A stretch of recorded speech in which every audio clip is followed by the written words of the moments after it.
सांगितलं की आम्ही मुंबईतच आहोत. त्याच्यावरनं असा कयास काढला गेला की मी नाराज आहे. तर नाराज असण्याचं काही कारण नाही. सगळ्यांना मुंडे साहेबांचा वारसा आम्हाला आहे आणि मुंडे साहेबांचे संस्कार आहेत. जर प्रत्येक कुणाला संधी मिळाली तर त्याच्याविषयी मोठ्या मनाने आम्हाला आनंद वाटणं हे आमचं कर्तव्य आहे आणि आम्हाला त्याच्याविषयी आनंद आहे. आणि त्यामुळे हे चुकीचं अशा पद्धतीने मेसेज जाण्याचं काही कारण नाही. मी सगळ्यांना मनापासून शुभेच्छा देतो. त्याच्यातनं बातम्या अशा आल्या, म्हणजे तुम्ही ट्विट करायला 24 तास ट्विट केलं नाही, त्याच्यामुळे बातम्या अशा झाल्या की भाजपमध्ये पंकजा मुंडे यांना डावललं जातं का, अशा प्रकारची एक चर्चा सुरू झाली. त्याच्याबद्दल तुमचं मत काय? आता ह्या सगळ्या चर्चा बद्दल काही फार मत व्यक्त करायची आज मला आवश्यकता वाटत नाही. मी ट्विट केलं नाही तर मी ट्विट केलं नाही, आता मी शुभेच्छा देते. आणि ट्विट केलं नाही असं बातमी आली म्हणून मी ट्विट केलं असतं तर अच्छा आता पंकजा त्यांनी ट्विट केलं असं झालं असतं. त्यामुळे मी त्याला फार असं महत्त्व दिलं नाही. मी सगळ्यांशी बोलले, भारती पवारांशी मी बोलले, मी कपिल पाटलांशी बोलले. या सर्वांना आदल्या दिवशी निरोप आले होते. त्यामुळे ते लोक ऑलरेडी दिल्लीत दाखल झाले होते आणि प्रीतमताई मुंबईत होत्या. त्यामुळे काही तर महान लोकांनी असं सांगितलं की पंकजा मुंडेंनी ट्विट केलं त्यानंतर प्रीतम मुंडेंचं मंत्रिपद गेलं. तर हे सगळं हास्यास्पद आहे. प्रीतमताई रात्री 12:30 वाजता डॉक्टर कराडांचा मला फोन आला की मला मुख्यालयातून भाजपच्या फोन आला होता आणि मी दिल्लीत दाखल झालेलो आहे. त्यामुळे या गोष्टीमध्ये हे काही लोक माझे जे संबंध आहेत जे मुंडे साहेबांनी निर्माण केलेले आहेत पक्षामध्ये, माझं लोकांशी नातं आहे, माझे संबंध नाही. आणि संबंध आणि नात्यामध्ये फरक असतो. नातं कधीच तुटत नाही, संबंध कधी कटू होतात कधी गोड होतात. तर माझं लोकांशी नातं आहे आणि त्या नात्याच्या अनुषंगाने लोक वेळोवेळी रिॲक्ट होत असतात. ते लोकांचं प्रेम आहे, लोकांच्या अपेक्षा आहेत. तुमचे समर्थक असं म्हणतात की प्रीतम मुंडे आणि पंकजा मुंडे यांच्यावर अन्याय झाला. भाजप समर्थकांचं असं म्हणणं आहे की पंकजा मुंडे आणि प्रीतमताई यांच्यावर भाजपनं अन्याय केला असं समर्थक म्हणतात तुमचे. हे राजकारणामध्ये जेव्हा निवडणुका येतात तेव्हा आपल्याला जनतेचे मत आणि जनतेच्या कलाची आवश्यकता असते. आणि जनता अनेक वर्ष स्वतःच्या समर्पणातून स्वतःच्या प्रेमातून थोडं थोडं थोडं करून एक नेतृत्वाची उंची तयार करत असते. आणि ती एवढी मोठे मुंडे साहेब आहेत त्यामुळे लोकांचं आमच्यावर प्रेम आहे. आणि असं नाही की प्रेम आहे ना आमचं नुसतंच आमच्याकडे नाव आहे, आमची मेहनत आहे, आमची वारसा आहे, वक्तृत्व आहे, कर्तृत्व आहे, या सगळ्या गोष्टीमुळे लोकांच्या अपेक्षा असतात. त्यामुळे आम्हाला लोकांच्या मनामध्ये ह्या भावना ज्या आहेत त्या बदलण्याचं काम माझं नाही, ते वेळेप्रमाणे होत राहील. असं वाटतंय का की जी संधी मिळायला हवी ती आता प्रीतम मुंडेंना, ज्या प्रकारे ओबीसी आंदोलन महाराष्ट्रात सुरू आहे, एक प्रकारे मोदी मंत्रिमंडळाला ओबीसी चेहरा देण्याचा प्रयत्न करण्यात आला. महाराष्ट्रातनं सगळ्यात मोठं ओबीसी समुदायाचं नेतृत्व करणाऱ्या नावाच्या घराण्याला किंवा त्यांना संधी मिळायला होती, एकंदरीत सगळं राजकारण. हे भारतीय जनता पार्टीमध्ये एक पद्धत आहे निर्णयाची. त्या पद्धतीमध्ये ते निर्णय घेण्यामध्ये जे व्यक्ती जे शक्ती आहेत ते ठरवतात त्यांना कोणता निर्णय घ्यायचा आहे. आणि असं सगळ्याच राज्यांच्या बाबतीमध्ये वेगवेगळे निर्णय झालेले आहेत. त्यामुळे प्रीतमताईंचं नाव चर्चेत होतं. केवळ प्रीतमताईंचं नाव चर्चेत नव्हतं, हिना गावितांचं नाव चर्चेत होतं, अनेक लोकांचं नाव चर्चेत होतं. आणि ते नावं न येता दुसरे नाव आले. तर त्यामुळे पक्षश्रेष्ठींनी नवीन नवीन लोकांना संधी द्यायला काय हरकत नाही. त्यांच्यामध्ये असे काही गुण असतील जे पक्षाच्या भविष्यामध्ये हिताचे असतील, पक्षाची शक्ती वाढवणारे असतील असं पक्षाला जाणवलं असेल, त्याच्यामध्ये काही हरकत असायचं कारण नाही. असंच प्रेम तुमच्याबद्दल जे लोकांचं प्रेम आहे असंच प्रेम शिवसेना नेत्यांना देखील वाटतंय. खास करून संजय राऊत यांनी आजचा आग्रह लिहिला आहे की जाणीवपूर्वक डावलण्यात आलं.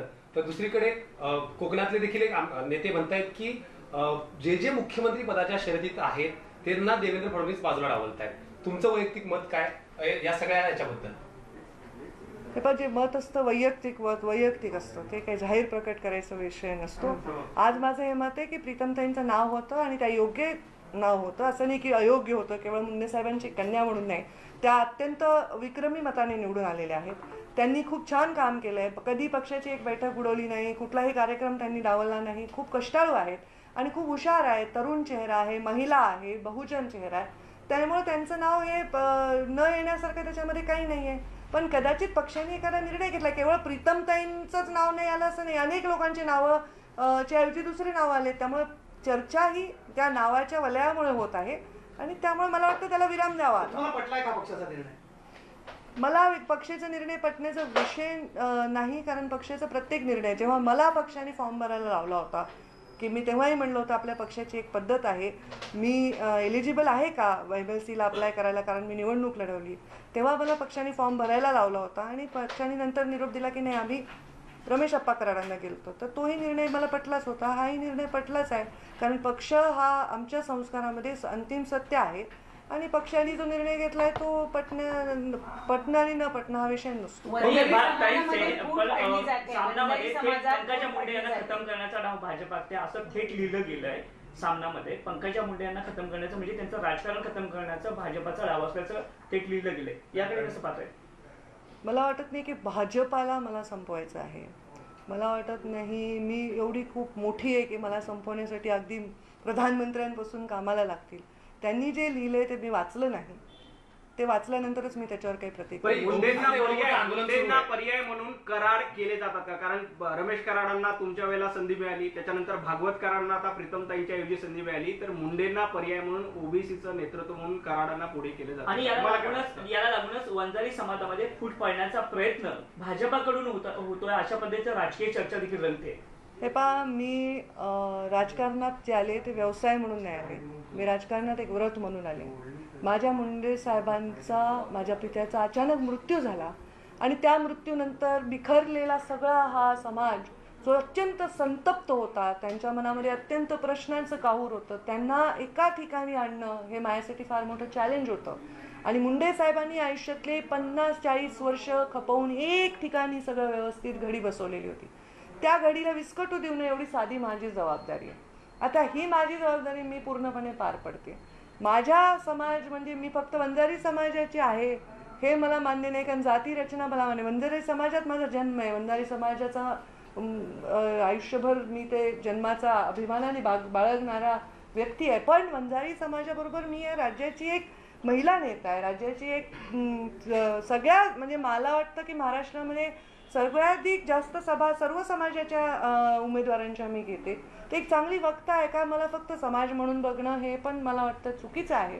मी आता वंजारी समाजामधला व्यक्ती कोणी मोठा होत असेल तर मी त्याच्या पाठीशी आहे आणि राहणार आहे.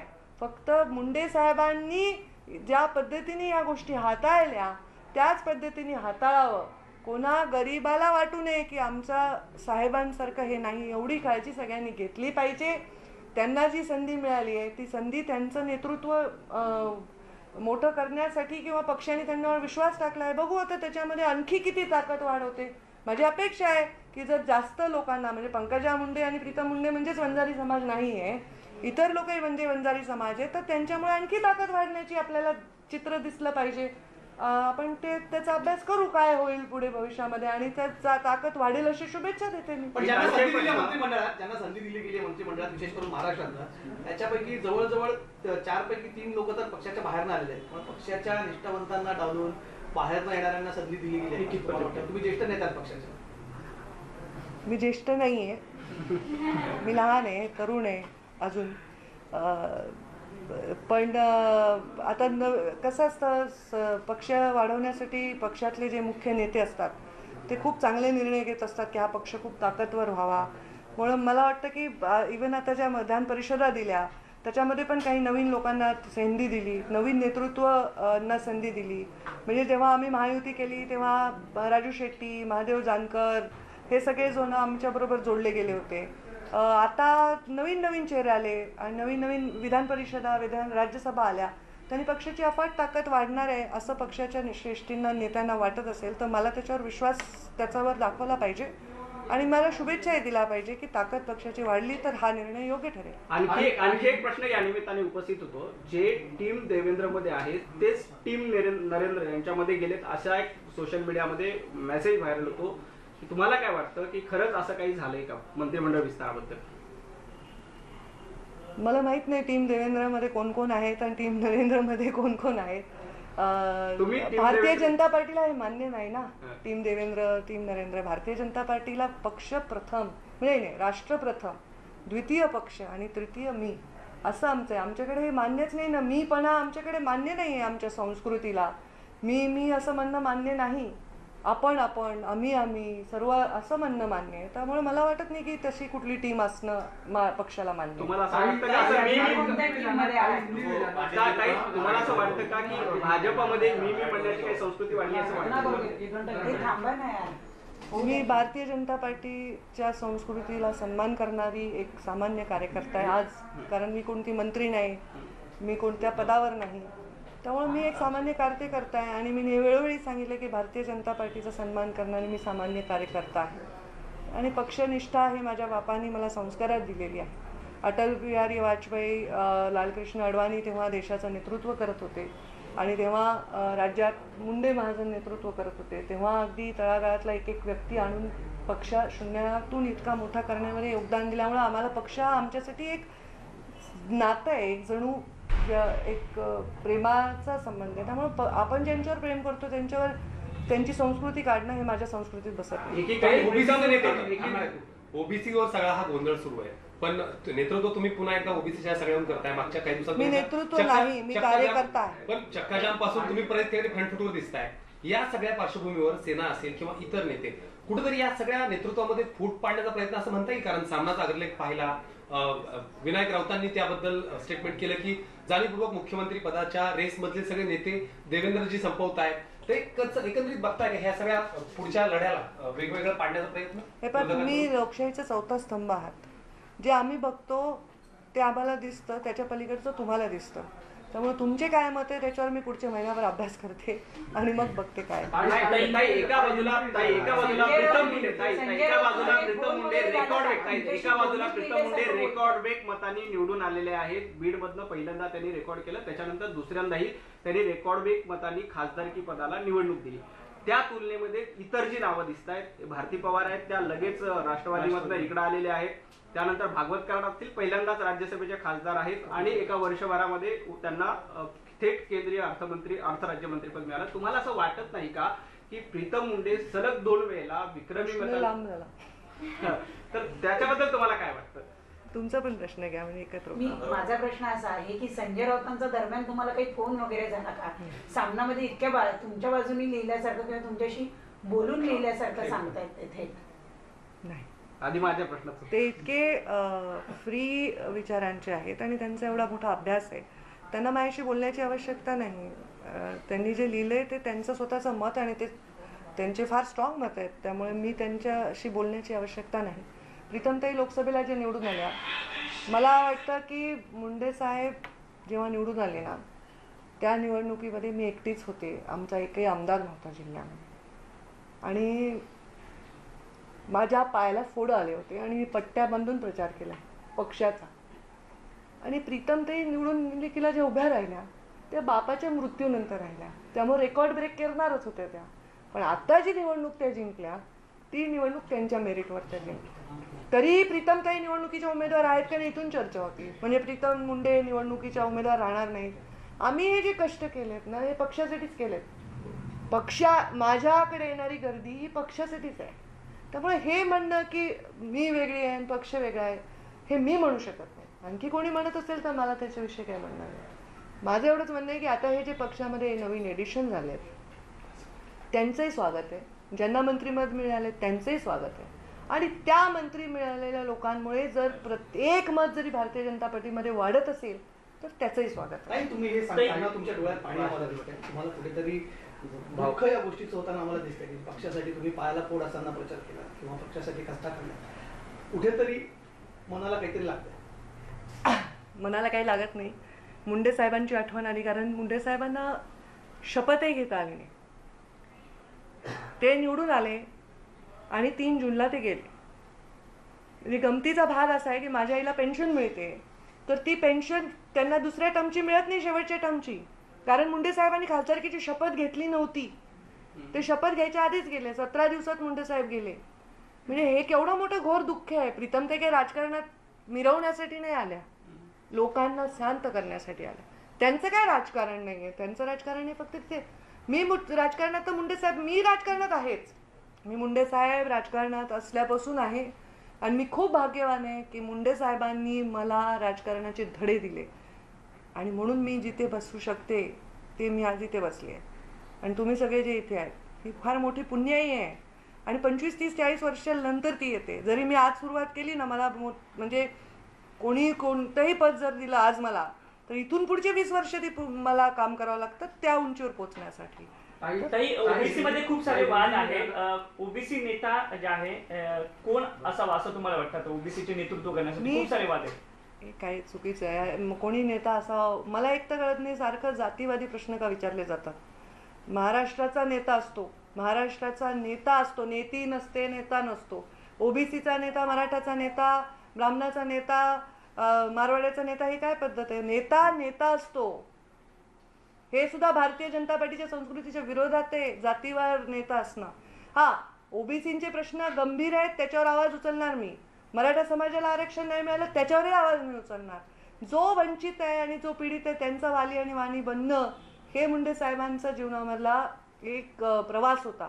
आणि त्यावेळी कधी कधी पक्षाच्या भूमिकेच्या पलीकडे जाऊनही त्यांनी भूमिका घेतली. हा त्यांचा संस्कार होता आणि त्याच्यामुळे पक्षाचं ताकदच वाढली.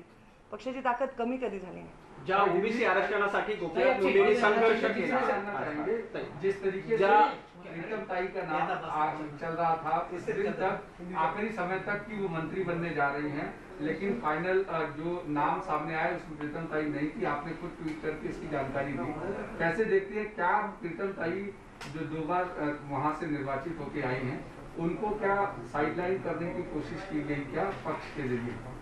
मैं ये जाहिर रूप से कहना चाहती हूँ, यहाँ मराठी माध्यम और हिंदी माध्यम है, प्रीतम मुंडे या पंकजा मुंडे ने कभी भी कोई भी मंत्री पद की मांग की नहीं. कोई भी नेता से हम मिले नहीं. ये बातें गलत है कि हम कोई अपेक्षित प्रवास कर रहे थे उस पद की तरफ जाने के लिए. और ये भी बहुत सही मैं बताना चाहूँगी कि प्रीतम मुंडे का नाम चल रहा था, क्योंकि इस महाराष्ट्र में कोई भी पद आने वाला हो तो नेचुरली मुंडे का नाम चलता है. जैसे विधान परिषद और राज्यसभा के लिए मेरा भी चला, तो ये नाम चल रहा था.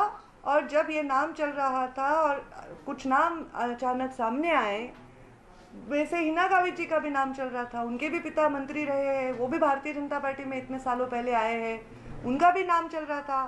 तो ये एक प्रीतम मुंडे का नाम चल रहा था और नहीं हुआ ऐसा नहीं है. बहुत लोगों का नाम चल रहा था और नहीं हुआ ये है. पर यहाँ लोगों के थोड़ा नेचुरली ज़्यादा प्रेम और प्रभाव होने से रिएक्शन होती है.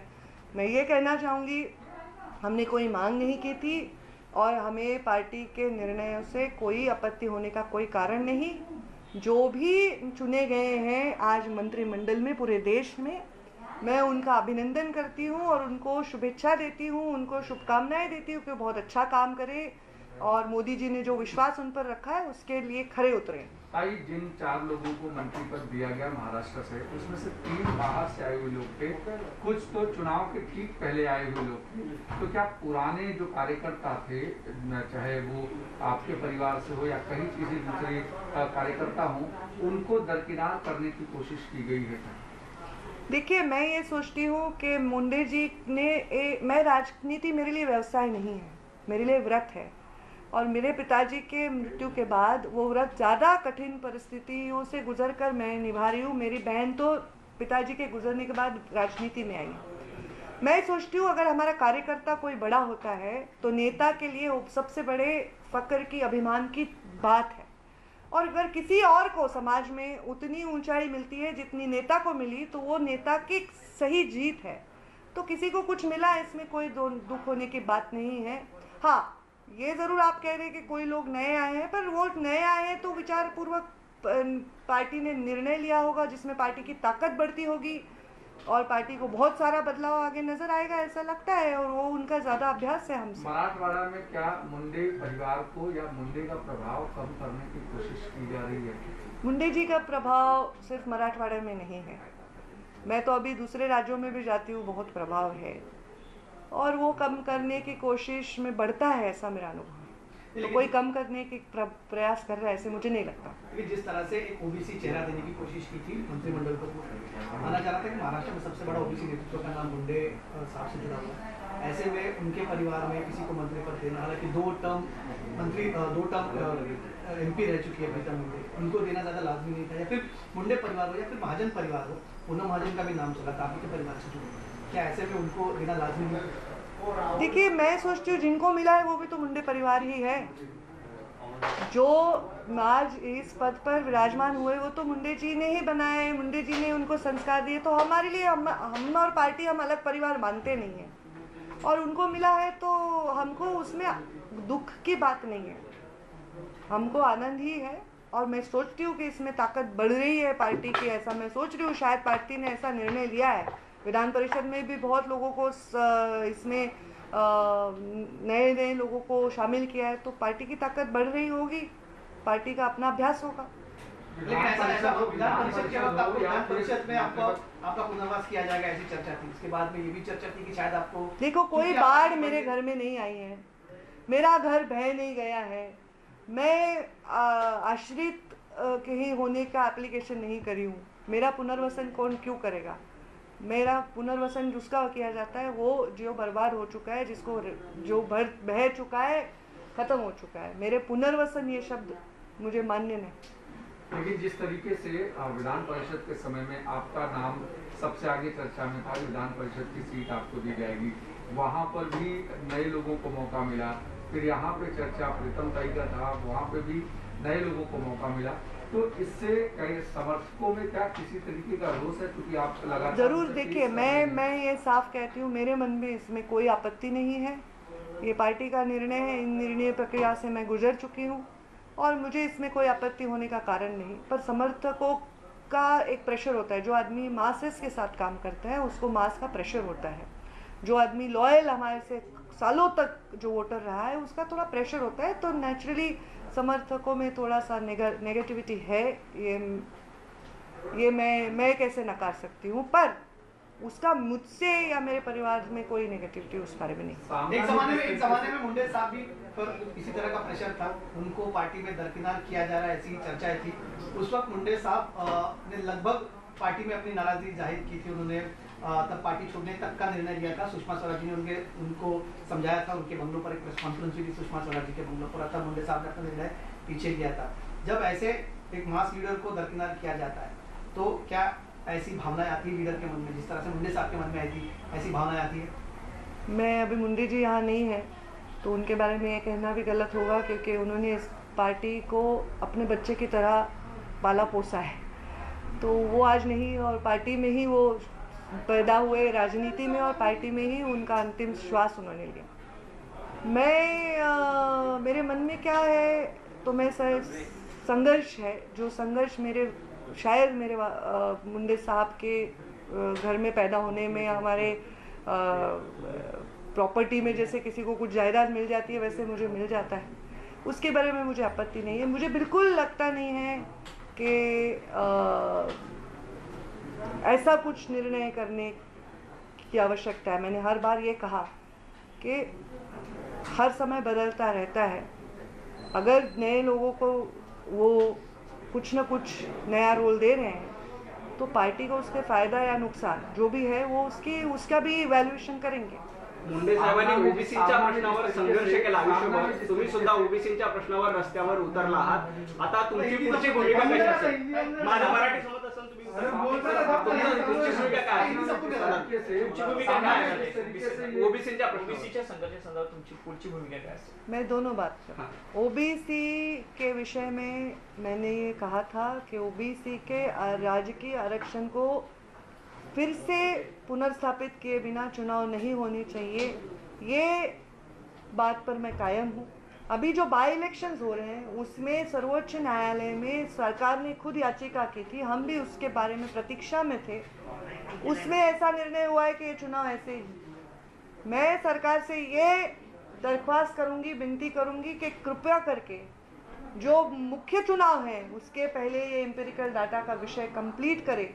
और अभी जो मंत्री बने हैं महाराष्ट्र से, उनसे भी मेरी अपेक्षा है कि जो भी ज़रूरत केंद्र के माध्यम से मदद की आवश्यकता है वो करनी चाहिए, क्योंकि महाराष्ट्र का ओबीसी अभी नए मंत्रियों की तरफ बड़ी आशा से देख रहा है और ये चुनाव उसके बजाय नहीं होने चाहिए, इस पे मैं कायम। मराठी ओबीसीचा आरक्षणाचा विषयावर मी वेळोवेळी हे सांगितलंय।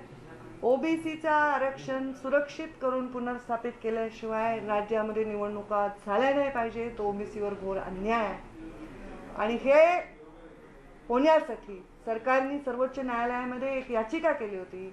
त्या याचिकेला सर्वोच्च न्यायालयाने फेटाळलेलं आहे. सरकारने याच्यामध्ये तात्काळ पावलं उचलून निवडणूक आयोगाशी चर्चा करून हे थांबवणं आवश्यक आहे. या तर बाय इलेक्शन्स आहेत. मुख्य ज्या निवडणुका आहेत त्याच्या आधी तरी सरकारचा एम्पिरिकल डेटा आणि त्यांचा अभ्यास पूर्ण होणं हे 100% अपेक्षित आहे. पंकजा मुंडे यांचा लढा अधिक तीव्र होईल यासाठी तुम्हाला वाटतं का ओबीसीच्या प्रश्नावर राज्य सरकारची ढिलाई झाली का केंद्र सरकारची? काय वाटतं तुम्हाला? केंद्र सरकार अजून पिक्चरमध्ये आलेलं नाही ओबीसीच्या प्रश्नावर. केंद्र सरकारकडनं काही अपेक्षा असेल आता कोर्टाने जो निर्णय दिला त्याच्यानंतर, तर आता केंद्र सरकारकडनं त्या अपेक्षा पूर्ण करून घेण्यासाठी आता आपल्याकडे हक्काचे अजून 4 मंत्री झालेले आहेत. तुम्हाला असं वाटतं की हे मंत्री काम करतील असं वाटतं तुम्हाला वाटतं की हे जे मंत्री आहेत ते त्या प्रश्नासाठी काम करतील असं वाटतं? आजचा प्रश्न आहे ओबीसी झाला बोलला. लगातार मुंडे परिवार को दरकिनार करने की कोशिश हो रही है. सामना में किस तरीके से कहा गया और उन्होंने बाकायदा एक अग्रलेख लिखा है कि किस तरीके से कुछ गुट मिलकर के मुंडे परिवार को साइडलाइन करने की कोशिश कर रहे हैं, उनको स्ट्रीमलाइन पोजीशन से साइड करने की कोशिश कर रहे हैं. इसको कैसे देखती है? मैंने वो अग्रलेख पढ़ा नहीं है तो मैं उस बारे में कोई टिप्पणी नहीं करना चाहती. और मैं ये सोचती हूँ कि समर्थकों में जो भी भावना है वो भावना समर्थकों में है क्योंकि उनका प्यार है. और आज उसको जाके मुझे वापस लोगों से चर्चा करनी पड़ेगी. पर हमें दे ये हमारी मांग थी ही नहीं. और यही मैं जब प्रीतम मुंडे दिल्ली में दाखिल हुए ऐसी गलत न्यूज़ जब मैंने देखी तो मैंने ये स्पष्ट किया है कि हम मुंबई में ही बैठे हैं, हम कहीं दाखिल नहीं हुए हैं. तो मुझे लगता है किसी और को मिलने से मुझे बिल्कुल उसमें आपत्ति नहीं है. वो भी तो मुंडे साहब के विचारों के लोग हैं और मुंडे साहब के विचारों के लोग मुंडे साहब के परिवार से भी बड़े हो, यही मुंडे साहब के संस्कार है. देखते हैं आगे आगे क्या होता है. समर्थकों के गुस्से को क्या नजरअंदाज करेंगी या समर्थकों से बातचीत करने के बाद आगे की रणनीति? प्यार से सहलाऊंगी, समझाऊंगी.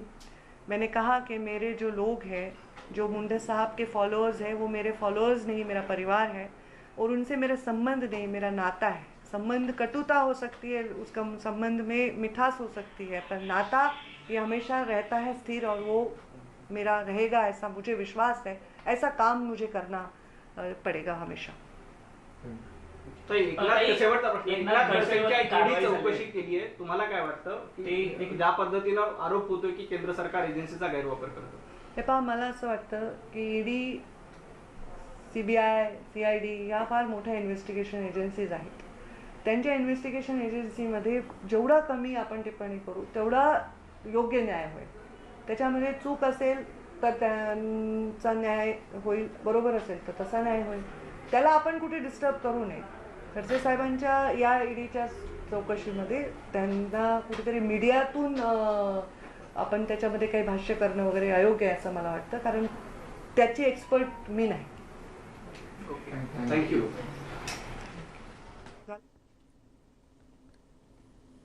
पंकजा मुंडे यांची पत्रकार परिषद आता आपण ऐकली आणि त्यांनी स्पष्ट केलेलं आहे की मी आणि प्रीतम मुंडे अजिबात नाराज नाही, आम्ही मुंबईत होतो हे देखील त्यांनी स्पष्ट केलेलं आहे. त्याचबरोबर केंद्रामध्ये ज्यांना संधी मिळाली आहे मंत्रिपदी त्या सर्वांचं अभिनंदन करत असल्याचं देखील त्यांनी म्हटलंय. नाराज असण्याचं काहीही कारण नाही असं देखील त्यांनी आता स्पष्ट केलेलं आहे. त्याचबरोबर डॉक्टर भागवत कराड यांच्याशी देखील बोलणं झालं आणि त्यांचं देखील अभिनंदन केल्याचं त्यांनी सांगितलेलं आहे. उगाच चुकीच्या बातम्या पेरल्या जात आहेत आणि हा सगळा संवाद साधताना प्रीतम मुंडे विषयी देखील त्यांनी त्यांच्या कामाची देखील त्यांनी प्रशंसा केली आणि त्याचबरोबर गोपीनाथ मुंडेंच्या आठवणींनी आता पंकजा मुंडे भावूक देखील झालेल्या होत्या. त्यामुळे आम्ही अजिबात नाराज नाही, मी पक्षाचे एक सामान्य कार्यकर्ते असल्याचं देखील पंकजा मुंडे यांनी स्पष्ट केलं. येणाऱ्या बुलेटिनमध्ये याचे आणखीन प्रतिक्रिया आणि आणखीन बातम्यांचा भेटत राहूयात. आता इथेच थांबतोय. पहा फक्त न्यूज 18 लोकमत.